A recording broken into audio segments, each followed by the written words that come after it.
Unity March અંતર્ગત કાલોલ વિધાનસભા વિસ્તારની અંદર ભવ્ય પદયાત્રા યોજવામાં આવી હતી. અધિકારીઓ, પોલીસ જવાનો, વિદ્યાર્થીઓ અને નાગરિકોને પદયાત્રાની અંદર ઉત્સાહપૂર્વક ભાગ લેવામાં આવ્યો હતો.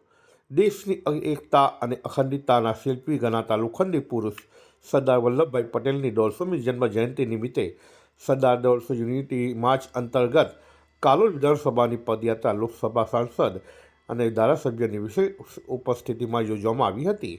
આ પદયાત્રા કાલોલની ડેલોલ હાઈસ્કૂલથી શરૂ કરીને રામનાથ ચોકડી થઈ કંડાજ ચોકડી સુધી ઉત્તરેરિયા ચોકડી થઈ રાબોલ ગ્રામ પંચાયત પર જઈ પૂર્ણ જાહેર કરવામાં આવી હતી.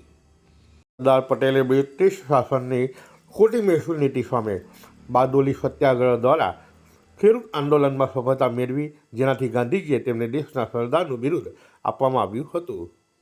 ધારાસભ્ય ફતેહસિંહ ચૌહાણ દ્વારા તેમને લોખંડી પુરુષની ઓળખાણ શાના માટે આપવામાં આવી તે વિશે જાણકારી આપવામાં આવી હતી. રીતિશ શાહ સાથે દિવ્ય ભાસ્કર, ઘોગંબા.